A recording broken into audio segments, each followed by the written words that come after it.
Hello, it is in the 5:02 p.m. on Monday, June 2nd, 2025, second show of the day.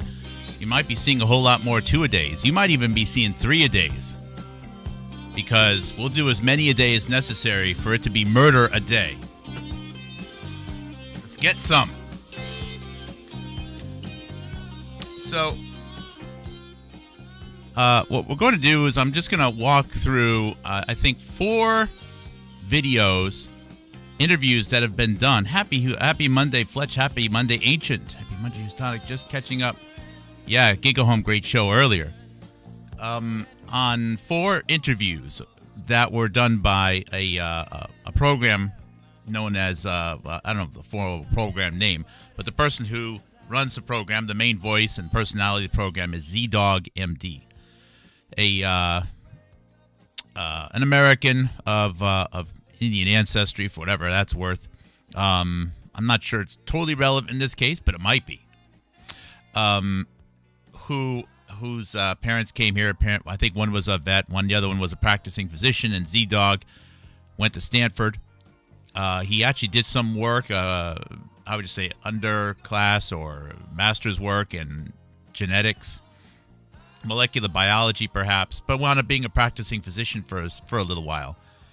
And if I may say so, as annoying as I find a lot of his content and frustrating as his divisiveness has been, he is, in all honesty, can be an entertaining person, okay? He's got a multiple skill set, and he started podcasting and, how would you say, actually doing this act where he would make musicals. He would make songs. He would do videos trying to combine his desire to be like a performer, a comedian, with a doctor a long time ago. And we'll open up that program. And in the year 2017, and this isn't one of the 4 videos I'm going to show you, you can see in the year 2017, he got a big upgrade. Suddenly he moved to a whole studio, like a main level studio in a modern office building, several rooms, a check-in area, staff. I mean, good for him, right? But if I may, I don't know exactly what his underlying success has been. The timing of his upgrade to a major studio, and it's not like he got a whole wing of Hollywood, but a real studio as opposed to a corner of a bedroom, such as myself, or a room behind a garage, such as Jonathan Cooey. When you have a staff and several rooms in the main floor with nice big windows in Las Vegas in a new building, you're probably talking hundreds of thousands of dollars a year just for the facilities. I don't know exactly what the rent is, but $10,000, $20,000 a month, maybe, just for the facilities. That's a lot of money. You don't make that selling T-shirts and with super chats. I'm sorry. Okay. Now, maybe he just happened to have some lucky investments. I don't know. Whatever the case, all right, I want to be clear that he's had a program for a long time. He's been doing a lot of entertainment for a long time. He can rap for sure. he's honestly, let's be honest, okay? It is very bad to just underestimate the people that we are criticizing, or to understate their abilities. That's a mistake. There's no reason to do that. We're not looking to fool people or BS people. It's also noteworthy that if there was someone to maybe to hire, to upgrade, to give them more visibility and to be part of narrative control, ZDogg already had an audience. He's already had a proven track record. It's known that what his style would be. He has a certain level of education. So I'm not saying he's a fantastic scientist, but you should know a few basics, right? That said, if he had as much education as at least he does on paper regarding molecular biology, he should have been able to advance similar to Jonathan Cooey has PhD, but he hasn't, right?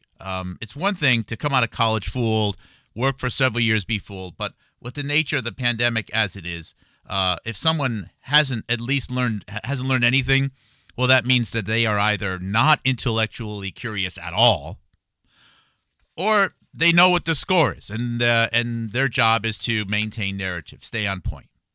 Okay, fine. So, ZDoggMD has done 4 shows in particular, and I'm going to find the links. I'm going to send them out, okay, over the many years, but in particular since 2018. Okay, there's 4 main shows so far, and we're going to scroll through the library of his channel, see if something we missed. The first one was in 2018, where he interviewed Paul Offit. He might have interviewed Paul Offit again. I don't know. But that's a noteworthy show because that is the show where, let me put it on the screen here if I haven't done already. Nope. Come on. Let's see here. Boom, boom, boom, boom, boom, boom. Input.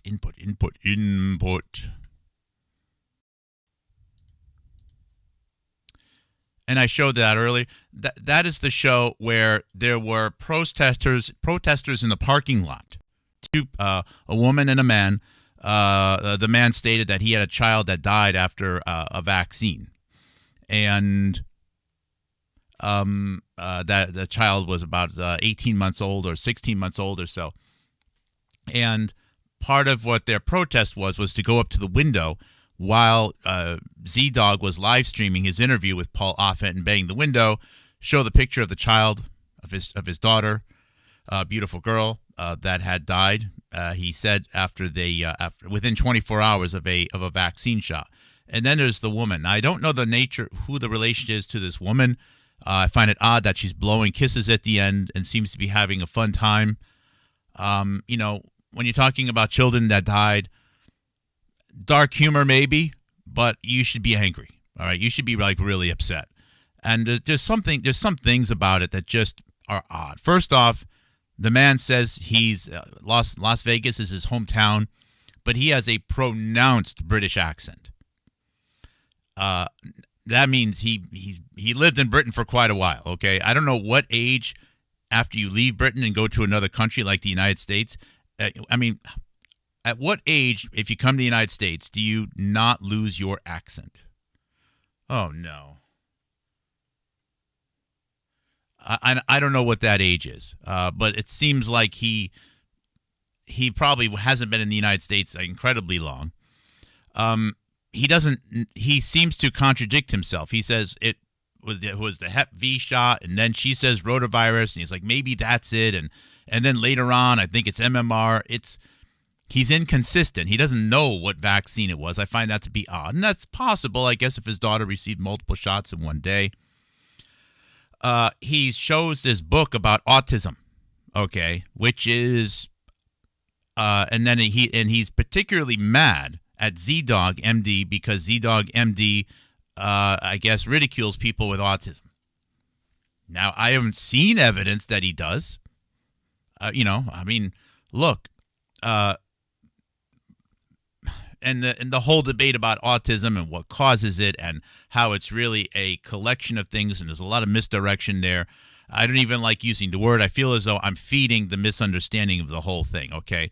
But I don't see Z-Dog regularly doing comedy shows about people that have mental processing challenges. I just don't.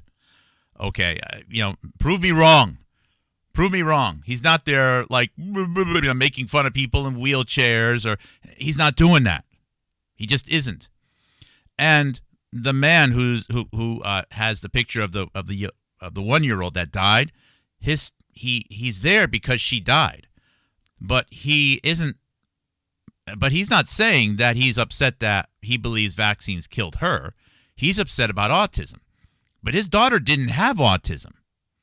So, one comparison, I guess, would be, here, I want you to read this book about how car exhaust causes long-term health damage, neurological damage to people in cars. And I want you to read it because my child died in a car accident where her seatbelt failed. Yeah, they both involve cars, but his issue should be that he believes a vaccine is fatal. Now, he also, during this protest, okay, he says, I'm not against vaccines. I just want safe vaccines. Who says that? He should be like furious that a vaccine killed his daughter. Instead, he's like, he actually says, I just want safe vaccines. I defend the science, genetic predispositions. I'm like, who wrote your protest, dude? James Lyons Weiler? Children's Health Defense? It's a very odd thing. There's a lot of things about this that don't add up. He goes up to the window. He knocks on the window. First of all, it sounds like for the first half a minute, he's just having fun. And then he gets mad, and then he has fun, and he walks away. If someone truly believes that a medicine killed their child, okay, and they went all the way to protest about it, you bang the window a few times and you walk away. I want to go inside and confront somebody if that were to be me as a father. So there's a lot. And then she blows a kiss at the end.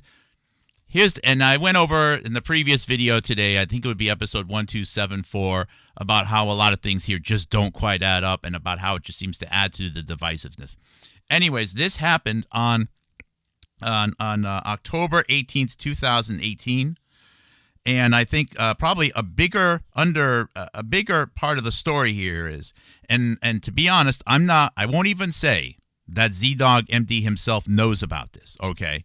But he goes on to associate these two protesters with a group called Stop Mandatory Vaccinations, and that is actually a group started by someone who seems to exist and still exists for the sole purpose of getting in front of Brandy Vaughn.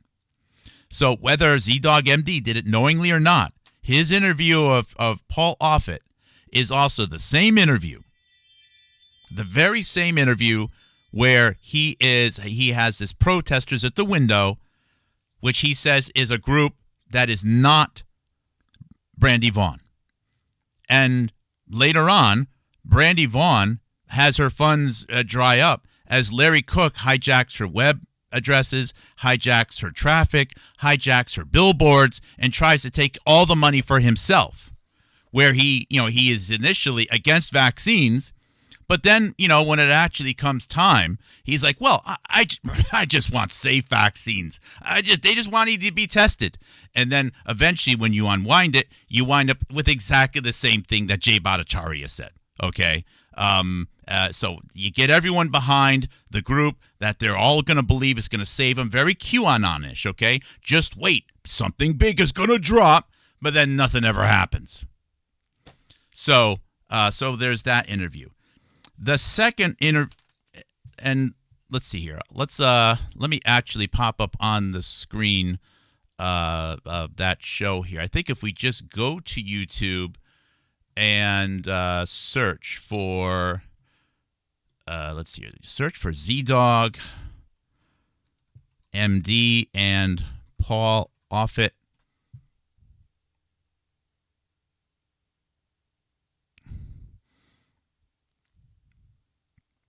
Here it is. It's 6 years ago. Okay, it was actually 6 years ago. And there's the date. Well, he posted it on October 24th, but it actually happened on October 18th. Okay, so I'm actually going to keep a notes file here running. And what I'm going to do is when I'm done, I will update the comment section on here with this list. And after I walk through this list quickly, my strategy for this show here is I'm then going to maybe just walk through his interview history, ZDogg, to see if there's any big ones that we missed. Now, the second one that I find really interesting is ZDogg and Peter Hotez. And that is, again, that's this one right here. I posted a clip of it already. This was on December 5th, 2019. ZDogg and Peter Hotez. You guys can watch these full episodes if you want. I will probably download them and repost them just for the sake of archival. When I post something for archival, I usually, earlier today, I actually did that and I commented on the end. That wasn't really my plan. This is how it worked out. But that doesn't mean, if you see me do a video cover and it's suggested that it's a video that I'm reposting for archival purposes, you're free to watch it, of course. But I'm also doing that because of the need to just to have these available in the search engines, right? For historical purposes. I've considered maybe having a separate channel just for archival stuff, but you know what? Whatever. I overload my channel with a combination of shared videos, short videos, long videos, and even the occasional Lego video. And that is what it is. If someone can do exactly what I'm doing, but do it better, by all means do it. Because this is not helping my financial situation at all. So that's Peter Hotez. And several interesting things about this. One is that this interview, assuming he posted it at the date that it says, which it might actually be he might actually be posting it a few days after the fact. This interview is happening on the same day that Piper Stover is on the the Rotting Tea Leaves or whatever this show is about. China sucks. With the man who used to be the ambassador to India, representing, of course, for the United States, and that is this Richard Verma. Okay, of course, I would have viewed this interview with Piper Stover a lot differently had I known that one of the two people is from India and a nation that seems to the core want nothing more than the end of China. Just kind of would have colored it a little bit differently, but they don't have to disclose that stuff. I guess they can effectively lie to people and be deceitful. That's one part of it.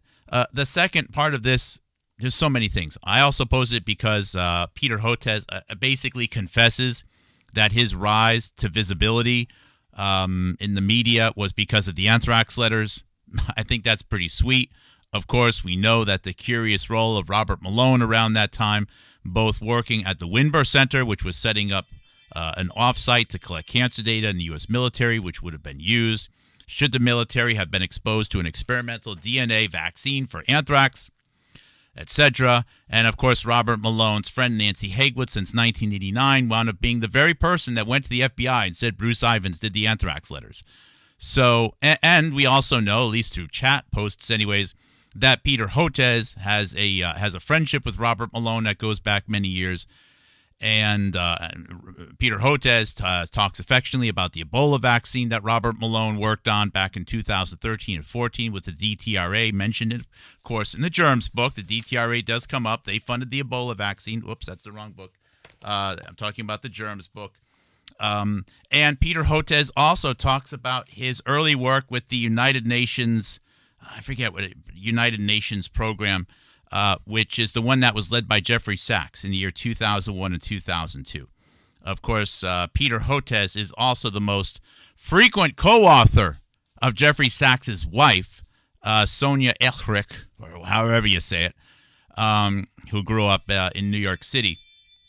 And that's also rather interesting because Jeffrey Sachs, as I showed on one of the previous covers, is also one of the people, is this American economist who represents the United States running around saying America sucks, America is doomed, don't work with America. He goes to the Vatican and basically ridicules the United States of America and then goes on the circuit and says, it could have been a lab leak, could have been America. Of course, America sucks.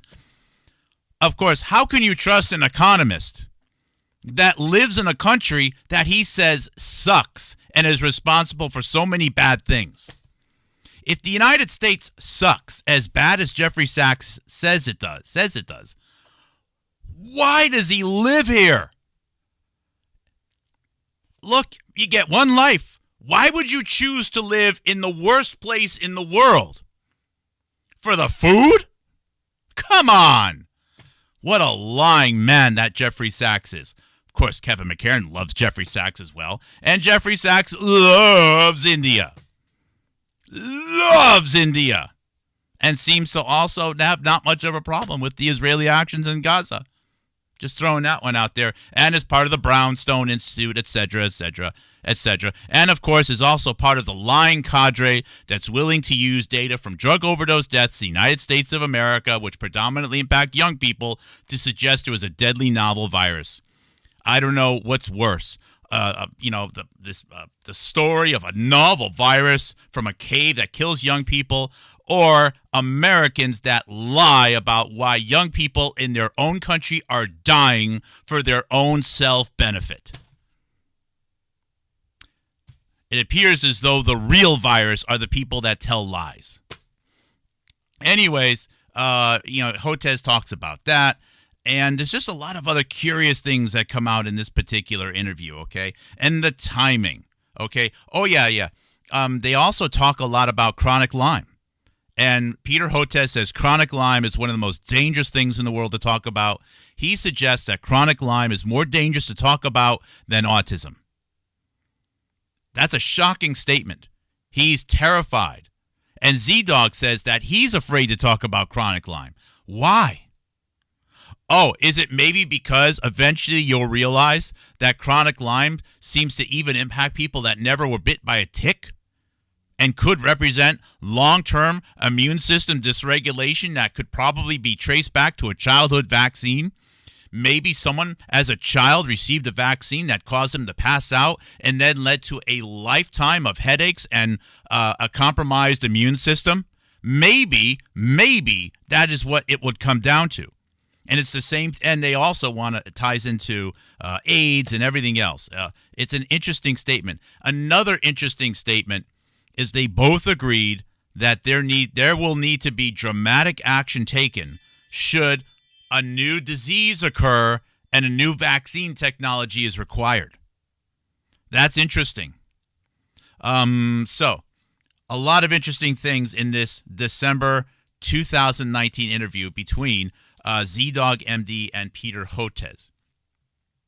Now, the third one, and again, there could be dozens, all right? I'm just naming 4 that have caught my attention so far, is a ZDoggMD interview with Jayanta Bhattacharya,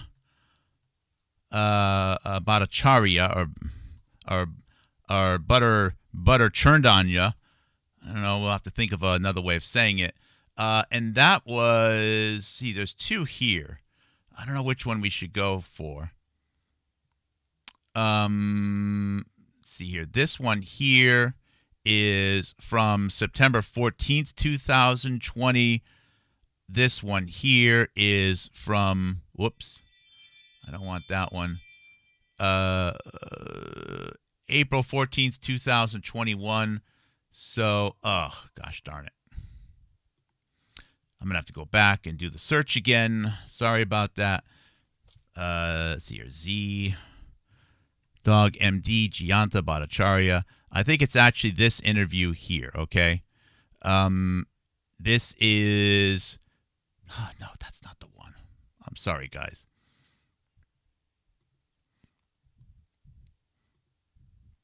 September 14th, 2020. We must question the COVID-19 status quo.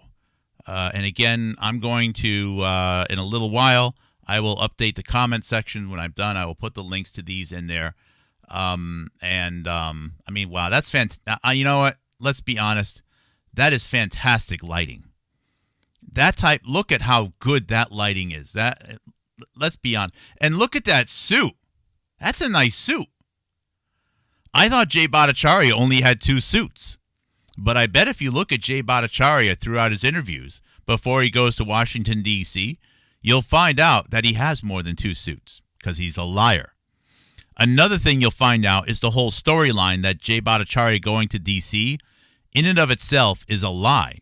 Because if you look at his 2014 Stanford resume, you'll realize that he's going to Washington, D.C. once or twice a year to present to people. In other words, Jay Bhattacharya is going back to D.C. for the 40th time or something like that. Maybe it's 15 or 20, but it's a lot. He's in Washington, D.C. way more than a lot of people. There's people who work in Washington, D.C. that haven't been to Washington, D.C. as many times as Jay Bhattacharya has before he supposedly went to D.C. for the first time with his 2 suits.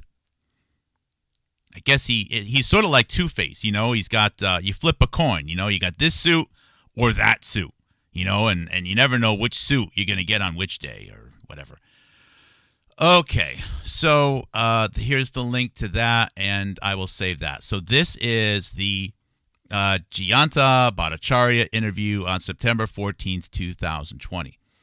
Now, last but not least, this is one that you guys, I'm sure, never heard of before. ZDogg, and his last name is Ben David. And it's this one here, okay? Now, this guy may remind you of the alien creature who is on the what is it? Not the WHO, but that Klaus Schwab thing. I can't even think the name of it right now. Harari. It's not Harari though.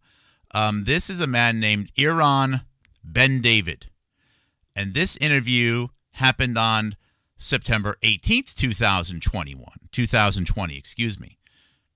And let me put the links up over here. Again, I will post these after the fact. So this interview is on September 18th, 2020, and the Bhattacharya one was on September 14th, 2020. So Iran Ben David was on basically 4 days before, and you can tell by the lighting and the Miami-style closet door, basically the somewhat mid-century Art Deco look, and the plant that looks like it needs a little bit of water. But it could have even been on the same day. Iran Ben David, and then later Jay Bhattacharya. Now, I don't expect most people to know Iran Ben David is because I myself never heard of the name until 2 days ago. Iran Ben David is a frequent co-author of Jay Bhattacharya. Iran Ben David has been at Stanford University for a long time. And in this interview, ZDogg says flat out that Iran Ben David is a colleague of his from Stanford. So, ZDoggMD has said that Jay Bhattacharya was introduced to him by an associate. But he never says who. But I think it's pretty clear that ZDoggMD got to know Jay Bhattacharya via Iran Ben David. Okay? Iran Ben David is Israeli and has been with the Israeli military. He could even be Israeli intelligence. He came to the United States in the 1990s. Initially, he went to Dartmouth, which I think, no, that's not where. I wonder if that's where Sasha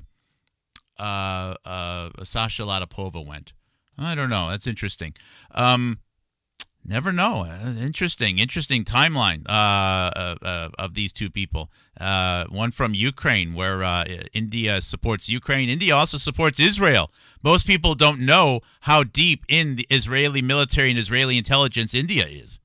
Kind of curious because so much of our information about a lab leak and so much of information about Guangzhou Qiao, the Chinese spy, and so much of the information in Drastic and so much information about the HIV inserts all came out of both Israeli and Indian military intelligence. Huh, that's kind of crazy. Because Jay Bhattacharya, the Indian-born man who also works with the Indian-born Raja Krishnamurthy, is on the Indian man ZDoggMD show, and the handler, the guy between the two, is also Israeli military, perhaps even Israeli intelligence, in a way, Aaron Ben David. So there's a lot of information in this Aaron Ben David show. Aaron Ben David is also the guy that worked with Jay Bhattacharya regarding the numbers or their assessment of the seroprevalence of SARS-CoV-2 done in Santa Clara County, a research paper that was done in early April of 2020, at the exact same time that Charles Rixey, who is friends with at least tangentially all of these people, in particular Kevin McCarran, who promotes Jeffrey Sachs and the rest of the network, all pro-India people, not necessarily anti-Jewish, but pro-Israel. It's all freaking confusing. I don't know. But anyways, Charles Rixey's initial papers were promoting the work of Jay Bhattacharya and Aaron Ben David. Most people don't know that. I know that because I went deep into the archives and found Charles Rixey's early blog posts, which were already deleted by the time I even figured out who that character was. Okay, and the day after that paper came out, you have associates of Robert Malone, such as Phil Felgner, doing videos on it, but also interesting, long time, probably Steve Bannon associated Tim Pool, also covered on April 19th, 2020, the paper by Jay Bhattacharya and Aaron Ben David. So Aaron Ben David might even be more important than Jay Bhattacharya. Now, I also found out, and you can look at the newspaper articles, that Aaron Ben David and Jay Bhattacharya are both huge fans of PEPFAR. That's right, the Bush-created AIDS relief HIV research thing that happened in Africa. Involves also Jay Bhattacharya and Aaron Ben David, who both speak of it very affectionately. But more importantly, in 2008, you'll see collaboration between Aaron Ben David and a guy named Peter Pio, or Piot, P-I-O-T. And Peter Pio is a previous director of the International AIDS Vaccine Initiative. Peter Pio is a previous director or one of the chairmen of CEPI, the Coalition of Epidemic Preparedness and Innovations. Peter Pio was covered in a movie, predicting or controlling pandemics or some shit like that, covered by Jonathan Cooey already. Peter Pio is actually one of the giants. He was almost one of the AIDS, Time Magazine heroes of the world regarding Ebola vaccine. In other words, Aaron Ben David is deep in the AIDS mix. It is what it is. And if I may say so, I don't know his overall IQ, but he's definitely a lot sharper than Jayanta Bhattacharya is. He's sharper. But I can tell that sometimes based upon his eye movements, him looking down, that he's bullshitting. Okay. There's a few times you can catch it, but he's definitely a lot more, he's a lot more precise. Something that you would expect if you came out of Israeli intelligence, all right? You're not going to have, two suits walking around and then one hoodie. You don't get that out of Israeli intelligence. Instead, you get that out of Jayanta Bhattacharya. Okay, so with that said, let's just open up the ZDoggMD channel and click on videos, which usually is sorted by date. Let me zoom in just a little bit more, and I want to see if there's any big particular interviews that I missed here. I'm going to scoot off to the side a little bit more just to open up real estate on the screen. And let's see here. Who is he talking to? Here, spiritual. What's all this stuff here? Spiritual perfection, threads of awakening. Oh my goodness, he's gone rogue. Look at this, rainbows and stars, and cats. Psychedelic. Oh man, he's off the reservation right now. So he loves Makari. He loves the guy who's in head of CBER. Those are recent interviews, though. You're free to watch them. I don't know. I think you could probably predict a lot of what they're going to say. What I'm really interested in here is if there's any older interviews of people that just are definitely going to, oh, he lost his dad. I'm sorry about that. Maybe one of these days he'll enjoy the pleasure of losing one of his own kids and then see another podcaster make money lying about why it happened. That I'm sure Z-Dog is going to have a lot of fun when that happens. He does a lot of singing. He loves the Darth Vader helmet, which is, I don't know, maybe he's got a little S&M thing going on, but that's not really my speed. I'm not going to talk anything about that. Guided meditation, a lot of people in Santa hats. I think he does have an S&M thing going on. Wow, okay. I'm just going to keep scrolling here. So we're still only 1 year in. I'm seeing a lot of, wow, he really likes to wear black helmets. Okay, entrepreneurs. Oh, he talks with Mark Cuban. I mean, big names. I'm not writing down all the people he's interviewing.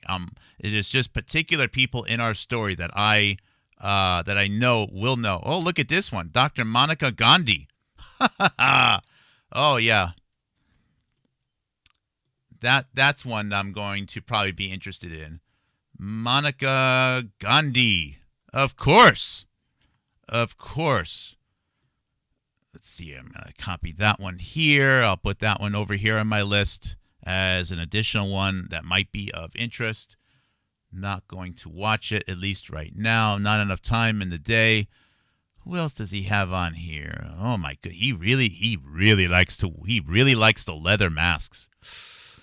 Whew, I don't know. Okay, what's really behind the eyes? I don't know. Who's this person here? Rachel Zoffness. Oh, he has her on a lot. That's interesting. Back pain. Suzanne Chang. I don't know who that is. Maybe I should write that one down, put that one on the list. Oh my goodness. He likes having the other guys on with leather too. That's interesting. Actually, it's not interesting. It's kind of weird. Monica Gandhi, regular. Wow. Interesting. Leanna Wen. Okay. So he has Leanna Wen on. That's interesting because, just look at who promoted her. And I think you'll find Kevin McCarran and a lot of the other people probably in the, if I'm thinking of the right person, the Jeffrey Sachs, America Sucks and India is Awesome crowd. And India is awesome. Good for them. But you know what? I'm trying to deal with problems in my own country, such as the drug epidemic getting attention. But wow. Oh, my goodness. Okay, so he has Paul Offit on again. Who is this? David Fuller. Let's see. We're 2 years ago right now. Oh, he's interviewing monkeypox. I bet you he won't talk about how the main person representing monkeypox in the United States was actually the previous FDA director under Barack Obama, and that is Margaret Hamburg. Wow, more leather jackets. Wow, this is weird. Okay, Makari again. Wow, 3 years ago he had Makari on. Wow. So I'm going to want to know about that because he seems to have some pretty good insight about who is going to take over control of the United States of America and who's going to make decisions about, who's controlling risk. Because here's the thing, how can you possibly be an effective FDA director without understanding and acknowledging the underlying risks of things?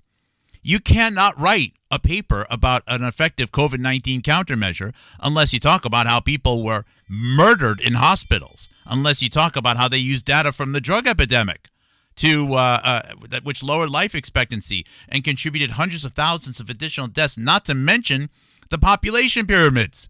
But I guess you can right now if you're a lying bastard.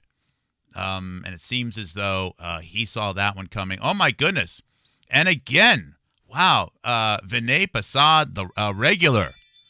Oh, my goodness, more Vinay Prasad. Jeepers. It's basically the Vinay Prasad, Jay Bhattacharya, and Aaron Ben David, and Marty Makary channel. Wow. No surprises, really. We have Ian Tong. That name rings a bell, but I'm not going to write it down. Who else do we have here? Johnny B. Tront. I don't know who these guys are. Paul Offit again. The new COVID religions. Joe Rogan, he reviewing an interview of Joe Rogan and Peter McCullough. Oh, my goodness. Makary again. Wow. Marty Makary is basically sleeping on the couch at the ZDogg studio. I had no idea. Sort of like how David Hone used to sleep on the couch. I don't know if he ever slept alone or not, or with Jill Glasspool Malone in the room when he used to stay with Robert Malone. But again, that's not my business. I guess it all depends upon where the Darth Vader mask is. Whoa, Paul Offit again. Oh, my good. Makary again. Wow, Makary is on a lot. Wow. And Monica Gandhi on again. Wow. Wow. This is incredible. We are 3 years ago right now. We're still going back in time. Let's see here. Sesame Street. Oh, here's the Vader mask again. Oh my gosh. Vinay Prasad. Wow. So basically, Vinay Prasad, I'm not counting them here, but it looks like Vinay Prasad and Marty Makary have had a dozen or multiple dozen shows with ZDogg. I mean, think of the foresight that you have, that you're interviewing Peter Hotez on December 5th, 2019, talking about a potential new virus and what's you're going to need to do, how all the anti-vaxxers are going to make it more difficult to get a new vaccine platform out there, and then creating this anger so that anti-vaxxers are more mad at the laughter from ZDogg than they are about actual vaccines, about making sure that Larry Cook and Stop Mandatory Vaccinations is promoted and Brandy Vaughn is buried. And then later on, of course, on December 7th, 2020, Brandy Vaughn is literally buried. And then you happen to have the future CBER and FDA director on, and even the NIH director on over and over and over and over again. It's, wow, this is really incredible. So now we're back 3 years. We're not quite 4 years. I still don't see any of these people really ringing a bell. Wow, Makary is on, and Gandhi on again. Holy cats. This is incredible. Conscious Computers. He does this weird, like, semi-new age stuff. He mixes it in. So people who question vaccines are nut jobs. Monica Gandhi again. Wow. These people spend a lot of time in Las Vegas, I guess. Paul Offit again. Where did the flu go? Well, you know what? Where did the flu go? The flu is called COVID, which, by the way, is not a crime. You can call sledgehammer accidents that kill people COVID. It's simply bookkeeping. You know why we had increased number of people dying? Because people were murdered in hospitals. Because we had a drug epidemic, which instead of killing 18,000 people a year, which is the baseline, it was killing up to 120,000 people a year. You know what? That kind of has an impact when you're talking about an annual average of 3 million people dying. Kind of. When you have an extra 100,000 people dying a year, generally in their teens, 20s, and 30s, you don't need to be an effing economist from Stanford to understand that this is going to have a dramatic impact on the total number of deaths and life expectancy in the United States of America. You don't. You don't need to be a molecular biologist. You don't need to break out the Excel spreadsheets and to write custom programs to analyze the seroprevalence. You don't. It's very, very simple. But I guess he's just not capable of doing that. Safe to fly, he's talking about mask safety. Matt Wiggins, I don't even care who that is. Who's this? David Katz, Science and Sense. That might be interesting, but I'm not going to talk about that. I don't think he's related to the Rebecca Katz family. Let's see here. Oh, ivermectin. Ivermectin for COVID-19. That might be interesting. He's participating in that one, but oh my goodness, Vinay Prasad. It's incredible. This is his audience. Vinay Prasad, Marty Makari, Jay Bhattacharya, and then Paul Offit. That's his whole audience. And this Gandhi girl. There's Gandhi again. Oh, this is awesome. Oh, and he's got the mask on again. Boy, he likes the leather. Ooh, masks. Oh, yeah. Okay. Oh, and there's the Jay Bhattacharya. Monica Gandhi again. Okay. Now he's doing Star Wars. What a geek. Look at it. Oh, wow. This is Marty Makari before his makeover. Oh, that's great. Maybe I should write that one as well. I mean, we're not going to live long enough to watch all of these, okay? You're free to watch through them. Matter of fact, I would actually suggest you not watch all of them because you may actually wind up hurting yourself if you actually have to consume all this stuff. Oh, here we go. Oh, here's another new person. Finally, Shreya Kangavi. Fighting racial inequality. Wow. Man, so much racism. Here's a good question, okay? What nation do we live in? The United States of America. Who lived here? Who resided in this general vicinity first? Well, you could say First Nation people, Native Americans. When was the last time you saw a First Nation person running the National Institutes of Health? Never. So we have someone from India running the NIH, someone from Egypt and England running the FDA. We have someone from India running CBER. We had previous someone from India as a Surgeon General. We have someone, whose family from India is doing all the interviews. We have someone from India being the ambassador to India. We have someone from India heading our relations with the Chinese Communist Party. And they're doing videos about racism? There's only 600 people on the planet that can claim any Scotticoke nation ancestry, and you're looking at one of them. I'm not in any of these positions, and they're calling me racist? Are you kidding me? Wow. Incredible. The nerve. The audacity. I don't know how much more of these I can look at. We're at 5 years right now. Wendy Dean. I'm just looking for any other big names.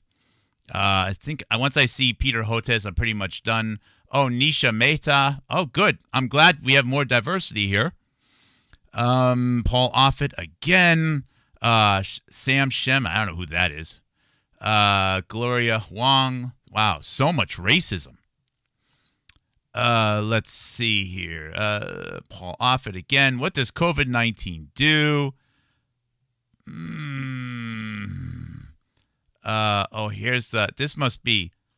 Oh, wow. So here we had February 29th, Peter Hotez was back to give an update on vaccines and the coronavirus. That's interesting. Maybe I should write that one down. I don't know. Oh, no, I went back to the top. Oh, well, I think that's enough for me. Well, I'm a bit pressed for time. Sorry about that. Tough day here, but I'm not going to get into the details. Just had to capture that. So give me about an hour or two. I will repost the video with the links from up above. This is narrative control. This is narrative scripting. It is what it is. He is a talented person. I'll give him that. But I mean, come on. This is racism. This is racism. Are you kidding me? Now that's frustrating. All right, guys. Thank you. Take care. Have a great evening. I appreciate you being here. And let me just say hi to who's here. Z-Dog was out in front very early. He was out in front, I think, like 14 years ago. I mean, I want to stress that, if you look at someone like Charles Rixey, is obviously a total amateur. Okay, he's got an Excel sheet. He doesn't know how to present. He's not smooth. It is, I did not start presenting material 5 years ago. Basically, probably in my third or fourth year of my professional career, I already wanted to present things. I wound up taking a low-level management job. I got into tech training. I presented in front of thousands of people at conferences, large audiences. This is a skill set that didn't come overnight. When I presented early on, I bombed. Even 17 years into my career, I would bomb. I know what it's like to start present and then lose my train of thought and then have a room full of people look at me and feeling so uncomfortable and getting nervous and sweaty. And I've been through it. I've bombed. One of my favorite things to watch is stand-up comics, and especially stand-up comics talking about their journey, talking about practice, talking about bombing, talking about how every night's different. You can get the same thing talking about people who are stand-up, musicians. But stand-up comics, I think, are the best. I love watching them. I love studying them. I love hearing about their stories. It's incredible. This isn't something that happens overnight. And to his credit, ZDogg had at least 10, 12 years before the pandemic of experience going into this, okay? He did not just show up, voila, and then learn on the fly. His operation grew dramatically starting in 2017. But this is a man that had experience going into it. And that's one of the reasons why, if you look at his channel, he has, 500,000 subscribers. Now, some of that he may have purchased a few, I don't know, but I actually suspect that he had a lot of growth. Now, it would be interesting to chart out how many subscribers he had before the pandemic. I don't think he had 500,000 before the pandemic, but I'll bet you he had more than 5,000. Okay, so it's important to understand the people that we're competing with. Give credit when credit's due. Understand your competition. All right? All right, guys. Thank you. Take care. You're going to keep it getting at least 2 a day right now. It's going to be brutal. But for us, it's going to be a lot of fun. It's going to be very rewarding, and I think it's what these people deserve. All right, guys. Thank you. Take care, and God bless.